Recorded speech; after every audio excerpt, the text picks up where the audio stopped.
I can present these ideas and start and ask questions and start those debates and inspire people to maybe engage, in a way and think about their own position in the world and stuff like that.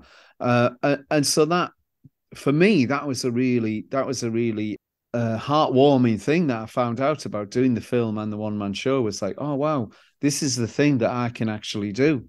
So it's not that I am on the front line at any demonstration, I suppose, but I am part of a movement. I feel as though I'm part of a movement again. I'm Colin Burrows, and this is the Wood-stein Media Podcast, Episode 11. This podcast is produced on the lands of the Mississaugas of the Credit First Nation, Anishinaabe, and Odawa peoples. On Episode 11, I chat with Dunstan Bruce. Whether you like it or not, his voice has probably been stuck in your head at one time or another over the past 25 years. As a member of the anarcho-pop cabaret troupe, Chumbawamba, he was part of an accidental hit in the song Tub Thumping, which you will no doubt recognize by its earworm of a chorus about getting knocked down and getting back up again. I'm not sure what people believe band members who achieve a single major hit song do for the rest of their lives, but the members of Chumbawamba have achieved a lot in the 40 or so years since they began creating together. Dunstan's recent work includes a documentary film, I Get Knocked Down, a one-man show, Am I Invisible Yet? And he's also been back on the stage performing with his new band, Interrobang. The common theme cutting through all of this work is a question many of us can relate to as we age. Where do we fit in, and how can we continue to be relevant? During the podcast, you will hear a few songs from Interrobang's self-titled 2018 album, released on All the Madman Records.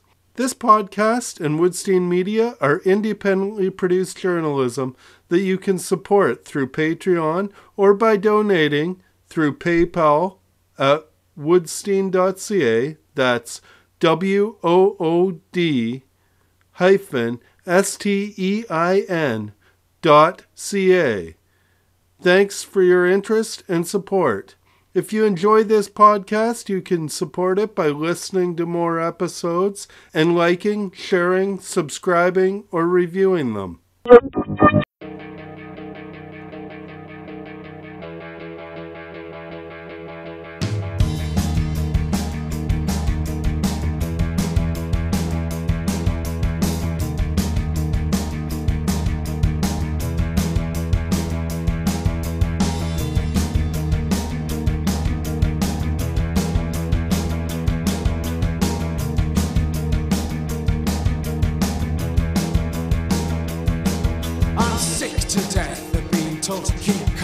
No danger of that happening anytime soon. I'm angry, still angry after all these years. I'll never calm down, never, ever. I really don't care if sincerity's uncool. Now is the time to stop playing the fool. I'm sick of being pushed and hushed and crushed. I've had enough of standing in the middle of the road.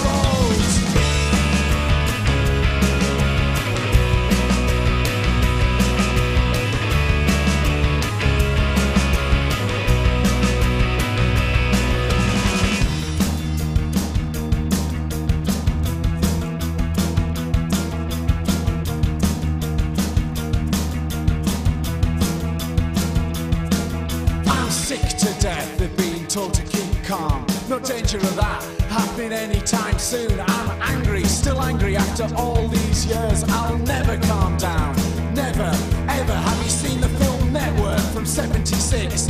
When Howard Beale delivers that passionate speech, he says, I don't have to tell you, things are bad. He says, all I know is you've got to get mad. He says, I'm mad as hell, not gonna take this anymore. I'm mad as hell, not gonna take this anymore. I'm mad as hell.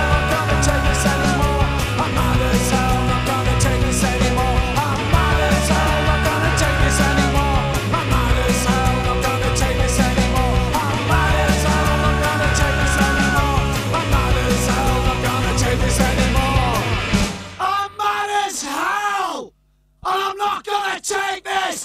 anymore.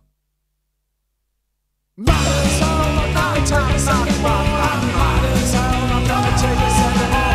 I'm mad as hell, I'm not gonna take this anymore. I'm mad as hell, I'm not gonna take this anymore. I'm mad as hell, I'm not gonna take this anymore. I'm mad as hell, I'm not gonna take this anymore. I'm mad as hell, I'm not gonna take this anymore. I'm mad as hell, I'm not gonna take this anymore. I'm mad as hell, I'm not gonna take this anymore. I'm mad as hell, I'm not gonna take this anymore. That was Mad as Hell by Interrobang, available from allthemadmenrecords.bandcamp.com. Okay. Hey, how are you, Colin? Are you all right? Yeah, I'm great. For people who might only know you as, the tub thumping guy, introduce yourself as you would like to be known. Oh, fuck. I'm not usually afforded that opportunity, really. What am I? I have no idea what I am. I don't know. That's a difficult question in a way. Because weirdly in the in the film, I describe myself as a washed out, rinsed out, retired radical. But that's how I saw myself, I guess, like 10 years ago. So now I feel as though I'm out the other side of that, but I would never know how to describe myself in positive terms. That's really difficult. I usually let other people do that, I guess. How do you describe yourself? I don't know. That's a pretty difficult thing to do. I don't know. I find it easy to like criticize myself. That's really easy. Yeah. I've asked people that and they've usually just said what they do, but I guess they really don't describe themselves in that a lot of the time. So I guess you're making it more of an existential question than I was I thinking guess, it was. Yeah. I'm making it hard for myself, really, aren't I? Yeah. I should have just said, "Oh, I'm just a." I always tell the story in Q&As where I say this thing where I've never. Oh no, it's in the one man show as well. Actually, there's this whole thing about how I've never described myself as a musician. I've always felt as though, even in the 80s, where you could put in your passport what your occupation was, I never put musician. I always put entertainer because I thought I wasn't. I was a bit of a charlatan as far as music was concerned. So I've never defined myself as a musician as such, but I've always thought of myself as somebody who is creative and has found ways around, being able to express myself in such a way, but without applying a particular label to it. So I suppose I've done lots of stuff along the way, like whether that's be in a band or whether that's make documentaries or whether that's make art or write or do a one-man show. Whatever it is, I've quite often defined myself by what I actually produce in a way, and so, but would never think of to say that, oh yeah, I'm a poet or I'm a artist and that, but I do those things, I guess. Okay. I don't know. Usually other people tell you what you are, don't they? Usually other people. Yeah. That's most of the time. Yeah. Well, I actually wanted to start with Interrobang. There was something I heard you saying on someone else's podcast, I think it was, last year. You talked about getting back into music through Interrobang. And one of the things you mentioned was that sense of community that comes with it. And I've felt that myself. So there's a parallel there. And I mean, I'm not religious, but when I go to concerts or I've performed in my life too, and when I'm doing that, there's almost that sense of community is almost reverent in some way, or I don't know what the right word is for it, but what I'm asking you is to describe how that has been going back to that. Like, I mean, Interrobang, I guess, started about, what, 10, 15 years ago? 10 years ago, maybe, yeah, 8 years ago, something like that. Yeah. The thing that I felt when we started doing Interrobang again, when I started Interrobang, was that that community of people who were organising those shows or coming to those shows were, you know, were partly the same people who were around in the 80s who were doing similar stuff. And a lot of people had stayed within that movement. And because of everything that happened to Chumbawamba when we, you know, signed to a major label, had a hit single, all that sort of stuff, for a while it felt as though, I sort of felt as though I wasn't welcome in that world, or that I wasn't part of that world anymore. What I found with Interrobang was that those people who were involved in that world were incredibly welcoming and were just wanted to help with the band or put the band on or allowed me to be a part of that community again, you know, whereas there was a time when because of entering the mainstream, that a lot of people rejected Chumbawamba. So that was a really lovely feeling to feel part of something. But then when I started doing the one-man show, we would do a Q&A at the end of the one-man show.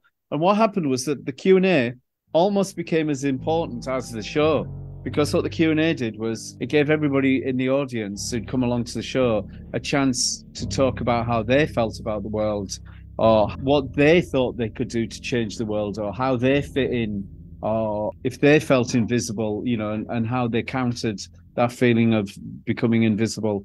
So it became a discussion, and that just felt like it was really, really important. And people took something away from that as much as they took something away from the show. It was as though the show was just the starting point. The performance was just one part of the whole evening.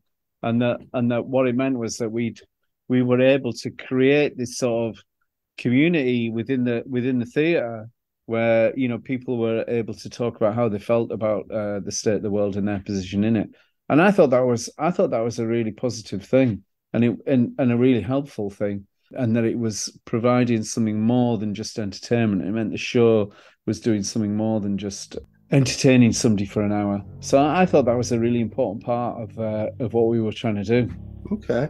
Sticking with Interrobang, the content of the music in that last album was fantastic. I've been driving around working, listening to it a lot. So it may not be shoving the same dogma down people's throats that early Chumbawamba was, but 30, 40 years on, it captures the same sort of anger and frustration, I feel, with a good dose of humor in there and, you know, wisdom of age. But does it feel like you came full circle in some ways musically, or is it very different?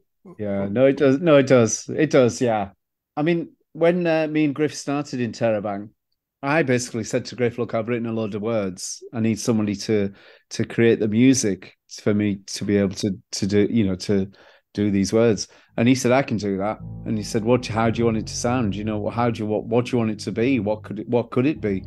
And so we created our own mood board, basically. And those bands on that mood board were largely sort of like, you know, that post-punk sort of bands that you can hear in the music that we do. And so Griff brought certain bands to it, and I brought certain bands to it, and then we found a way of what he was actually doing anyway with his guitar for it to all work. And then obviously Harry got involved, you know, who's former Chumbawamba drummer. So it was kind of inevitable that it would have some sort of some sort of early Chumbawamba element to it, I guess. And you know, and I can't sing. You know, I can do certain things. I know how to, you know, like I know how to do, you know, I know how to be in a band, and I know how to perform, and I know how to say words and all that sort of thing, but I can't sing. So we had to work around that as well. You know, we had to use, you know, what each of us brought to it. And what was really liberating in that process was that we let each member let the other express themselves how they wanted to, how they wanted each person had the responsibility to do their bit, to the best, to the best of their ability, or how they felt was the best way of expressing themselves, doing the thing that they were doing. And so we found a way of being able to do that worked for the three of us, which was obviously a completely different experience to Chumbawamba, which was 8 people, and us trying to make music that incorporated everybody and everybody's different ideas. I felt with Interrobang, because it's quite minimalist what we're doing. It was a very simple process for us to find our sound in a way, and particularly because we had this thing that Griff was doing with guitars, where he was looping them and playing stuff over the top of them. That sort of defined what we were gonna sound like anyway. And I still listen to that, that those post-punk bands, and I still find them, I still enjoy that music. So it was quite and that music has come around full circle as well, I guess. There's bands who are doing that sort of thing today. So it's still a sound that resonates, that's still popular and doesn't sound, so to me it doesn't sound dated either. Because I think as much as we had all those influences that we brought into Interrobang, we didn't want Interrobang to be nostalgic. We still wanted it to be forward-looking and to be now. And we kind of caught a wave in a way of that, of bands that came after us, who became really popular doing that sort of thing as well. So it was it felt like we were like quite like part of a zeitgeist in a way when we first started. So that was really encouraging as well, that sort of thing had come full circle. Now I'd like to go into the film, which there's 2 intriguing points that I've heard talked about with it. The fact that although it deals with Chumbawamba and the history somewhat, it's not like a regular Talking Heads type movie. And the second point is that I've heard you say it's kind of a contemporary movie too, because it deals with self-discovery for you. So can you talk about those 2 aspects of it? Yeah. So when I first approached Sophie with the idea of making, Sophie Robinson is the co-director of the film. When I first approached her with the idea of wanting to make a film about what can a political band do when they enter the mainstream, if they are given a platform, can you change anything? Can you influence people? Can you have it? Can you make a difference? I was sort of interested in answering those sort of questions with what happened, and using Chumbawamba as the example for that. When Sophie got involved, she said that the film can't just be this nostalgic piece. We've got to, we need a contemporary element within the film. We can't just tell that story and looking backwards. She wasn't interested in doing that. She wanted to talk about the now as well. And so that's where the idea came about the film being more my story than being just the story of Chumbawamba, which also was useful in the fact that it meant that I wasn't trying to tell 8 people's stories, because everybody else in Chumbawamba has their own version of events and has their own story. And when we decided that I wasn't going to try and do that, that was a really liberating moment where we thought, right, we're going to tell your story. And so at the beginning of the film, I talk about being stuck, or I'm struggling, those sort of ideas, and I don't know where my place is in the world anymore. And so the film becomes an exploration of that. And we use the backstory of Chumbawamba to help propel the story forward, to talk about, well, what do you do now? You've done that once. Can you do that again? Or do you approach it in a different way the second time round? And so the story develops into an idea that, I'm not going to be playing at Madison Square Gardens any day soon. I'm going to do it in a different way. And there's something about, again, going back to that idea of community, there's something about that, playing to smaller crowds and finding your people, in a way, that's just as powerful and is just as important. So the film tells that story, but in the way, and Sophie also said this very pertinent thing where she said, look, let's make the film like follow the ethos of Chumbawamba, which was to never make the same record twice. There was always an idea in Chumbawamba though that we always wanted to do something different. With each record, we would have new ideas and new ways of expressing our politics or our music and that. And I think with the film, we tried to do that as well, where we didn't want to just do the same scenes over and over and over to tell the story. We wanted to be inventive, and we wanted to be take risks with what we did with the film, and we wanted to have a lot of fun making the film. And so I think that comes through in some of the scenes where, it's just obvious we're having a lot of fun with telling the story, whether it's telling the story of Chumbawamba or it's telling the story of what happened to me, after Chumbawamba and what I did next, and, getting Interrobang together and, where that's left me now. So all those sort of things fed into, the filmmaking process. So we never really had a script for the film. We didn't know what the film was going to be really until we got into the edit suite and started working out what helped in telling the story and what were the strong points of the stuff that we'd done and what didn't work. So being in the edit was a really creative process as well. We were trying stuff and then chucking it away and then trying new ideas and trying to decide how we tell the story. Is it linear story? Does it jump about all over the place? But, we get our message across of what we want to say with, where I am now sort of thing. And so all that creative process was really good fun. We had a really good time in making it. Once we took the step to make the film that we wanted to make, which was a bit of a double-edged sword in the way, because we didn't have any funding for it. So we didn't have any sort of exec producers breathing down our necks saying, it's got to be this or it's got to be that. But not having that meant that we could make the film that we wanted to make. And that was a really liberating process. In that self-discovery side that you had through the movie, I was wondering whether, you probably had positive self-discoveries in there. Was there moments too of kind of, I don't know how to describe it, maybe like a facepalm and I can't believe I did that sort of, or I was part of that, and how growth can happen from those sorts of moments? Were those moments in there too? Yeah. I mean, there's some things we do in the film that are just like, they're slightly excruciating in a way, because I think some of the critiques of the film that we have is that it's extraordinary that it's a film that doesn't just make out how brilliant I am.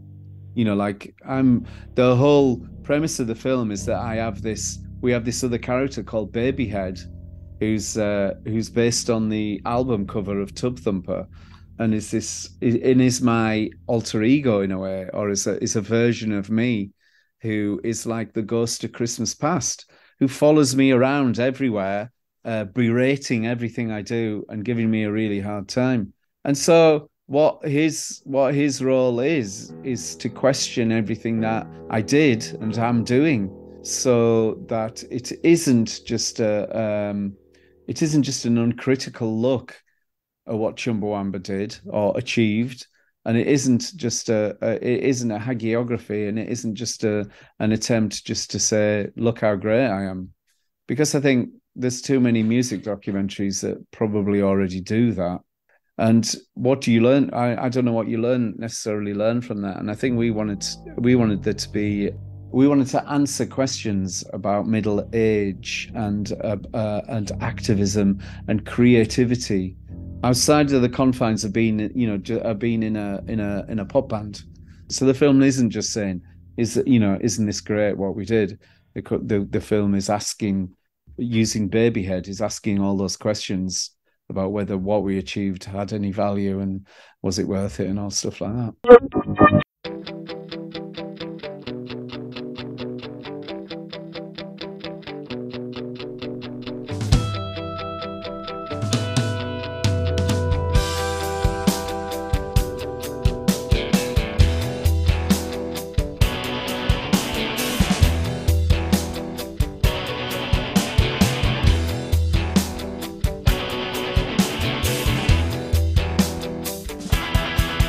Are you ready?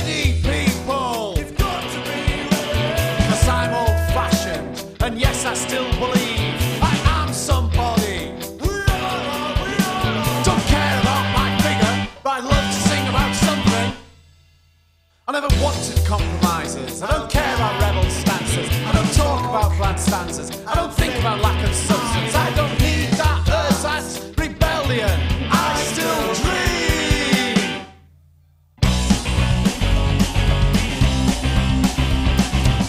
What I want is, what I need is, I want to hear those, I want to sing those hearty songs. Hearty songs. Hearty songs.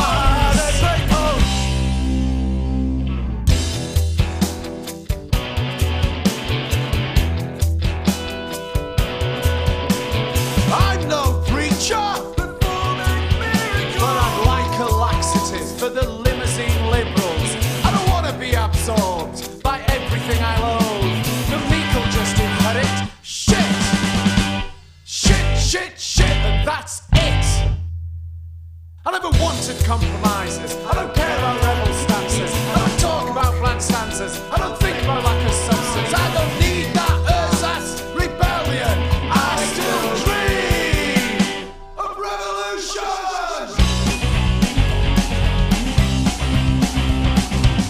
What I want is, what I need is, I want to hear those, I want to sing those hearty songs. Hearty songs. Hearty songs.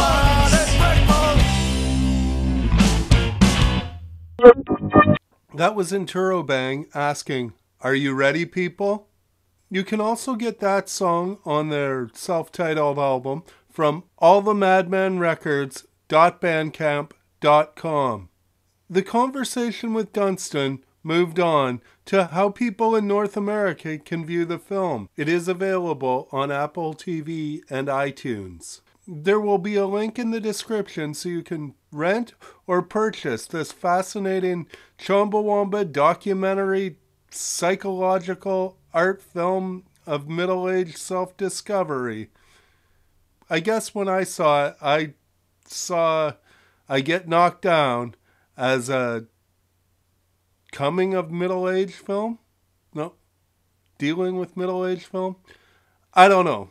It's very interesting, but it also deals with the history of Chumbawamba and the new bands, and even bands that Dunstan has just discovered recently, younger bands that are part of the community he's been talking about. I've absolutely no idea what they're actually doing with the film at the moment and where it's going to appear. Okay. At the moment in the UK, we're in the middle of a theatrical release. Yeah, I've seen that. I've been watching that happen. That's been going really well. And I've got another screening tonight in Brighton where I live. But that's been going really well and has generated a lot of, positive responses to the film. But we haven't got the funds to go and do a theatrical tour in the US, unfortunately, as much as I'd love to do that. So we're hoping that it's going to turn up on a platform at some point, but I don't know what that platform is going to be. Okay. Well, I'm waiting eagerly. Am I Invisible yet? You've already talked about it a little bit, the one-man show. It's a companion piece for the film. How did that come about, and how does that companion piece bit work? Yeah, so when we finished the film, we finished editing it in the second or third lockdown, I can't remember which. I said to Sophie, I said, "Do you think we'll make another film together again?" And she just went, "Nah." And I was like, "Why not? Why won't we? I thought this one had worked out all right." And she was like, "Well, look, I think you should be in front of the camera, or you should be on stage. You shouldn't be behind a camera. I think you should be performing."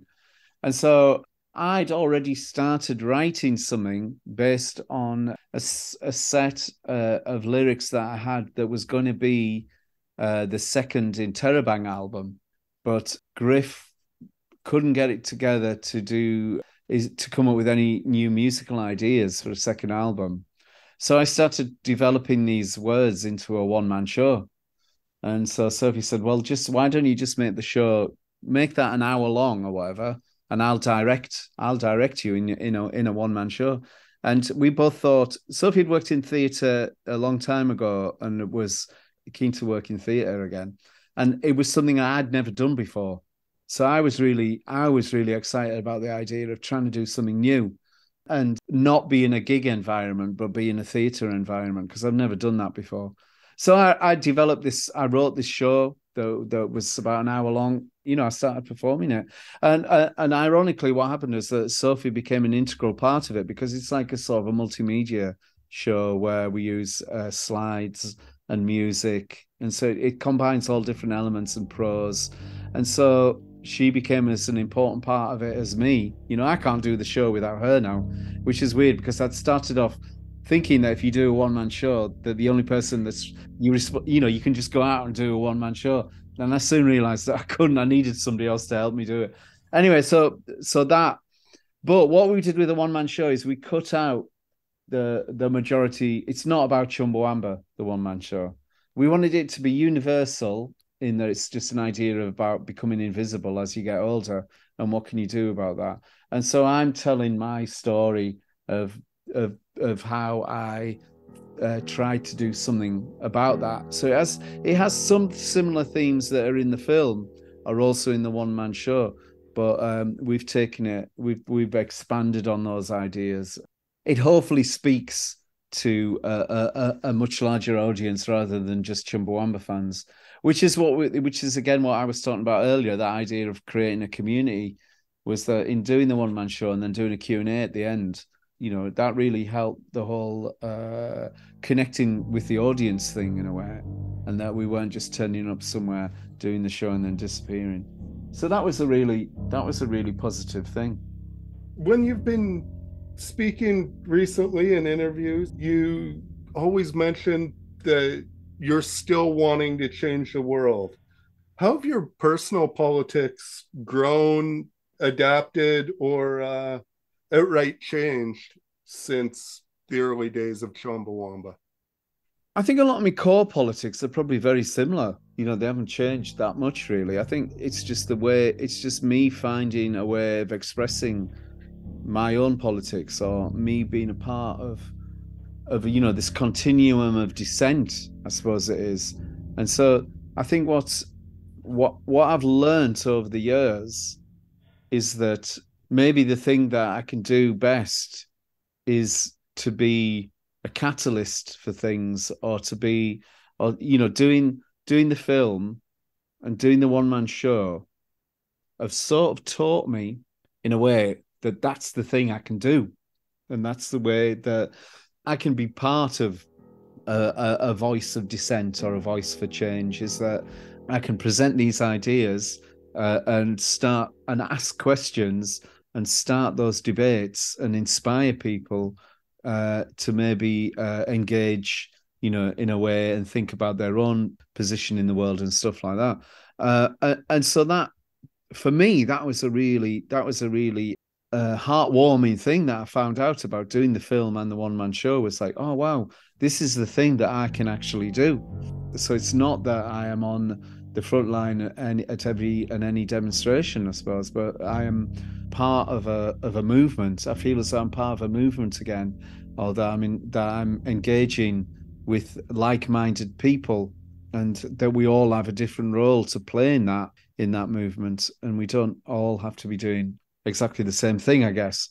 And so I found that really liberating for me, was like realizing that this is who I was and this is what I could do. And I felt confident about that. So that was really powerful for me. So you're like Dunstan Bruce, the catalyst or the muse for the movement. Yeah, but if I'd said that at the beginning of the interview, it would have sounded really weird, I think, without giving it all context, which we have now given it. It's sort of, it doesn't feel as wanky as it might have done if I'd said it right at the beginning. But yeah, I guess that sort of thing. Yeah, it's weird because I think I suppose it's quite meta, that idea that I ask in the question, the idea of what can I do, you know, to find my place in the world again and stop myself becoming invisible.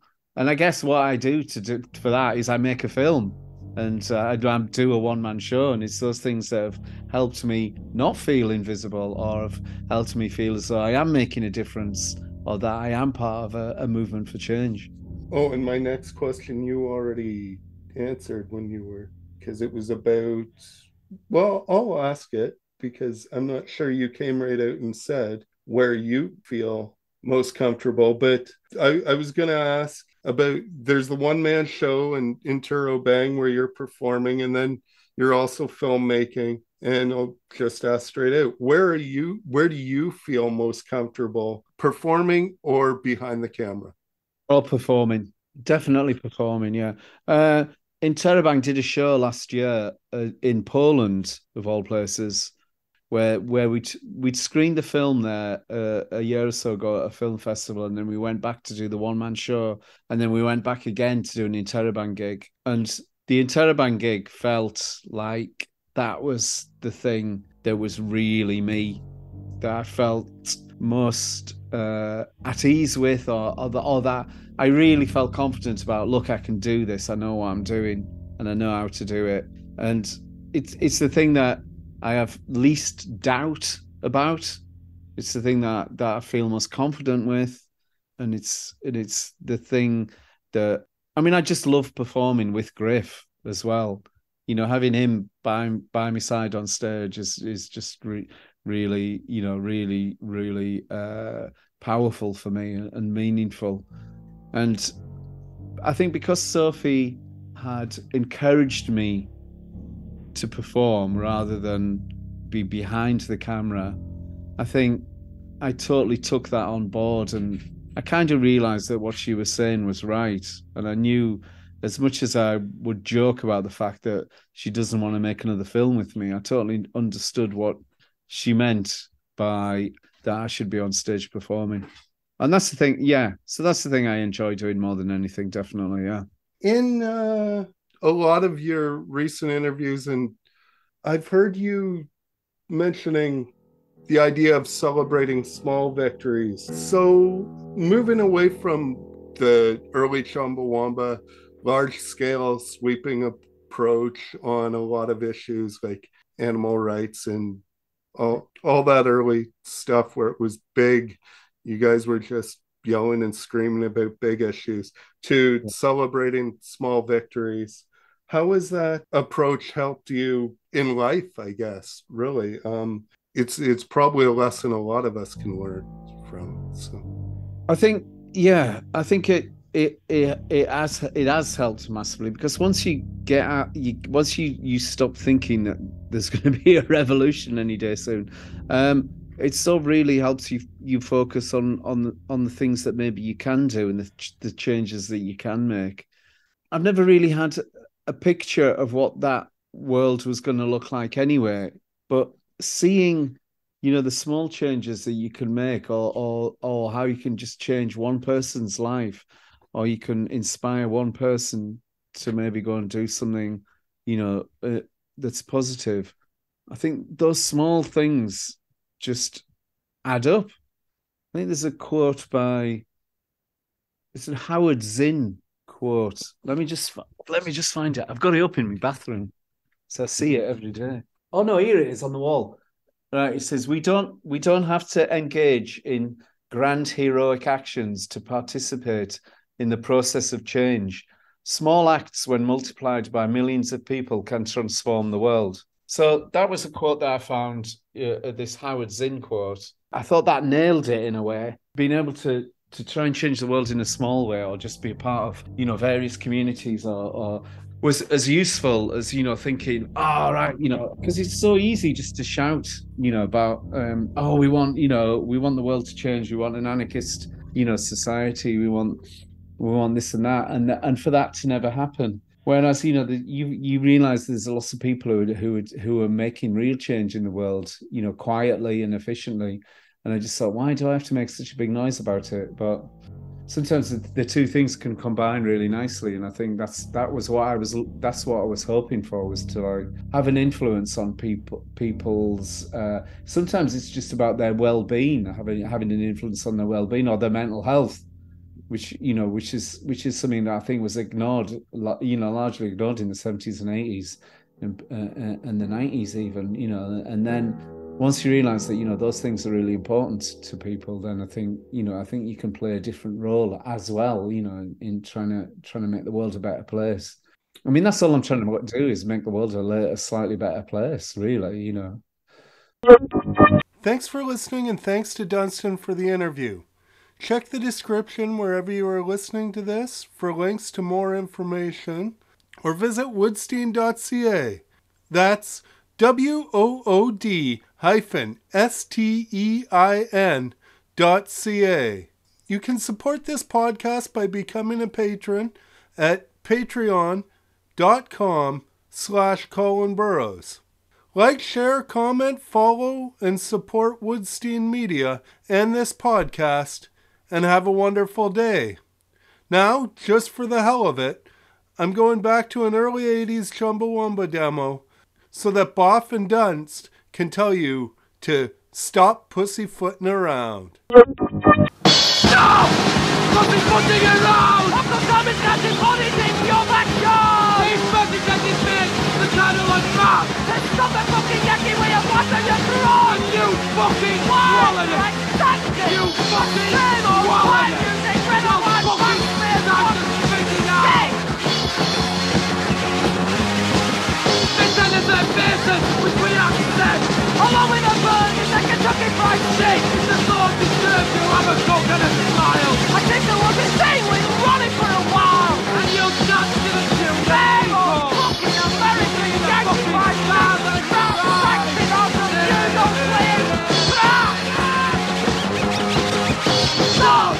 Fucking around! Uncle Sam is counting bodies in your backyard! You think fucking says his bed! The Colonel of Black! Stop the fucking Yankee way of water your throat! Stop accepting it! Stop! Hand off to the fucking round! If you really ain't your friend, then come in a fucking practice! Or just sit and accept it! Yeah, thanks so much for doing this. That's all right, Colin. It's amazing. Okay, keep me right. posted and I'll send you all that stuff as well, yeah. All right, thanks a lot. Okay, see you later, man. Bye. See ya. Bye.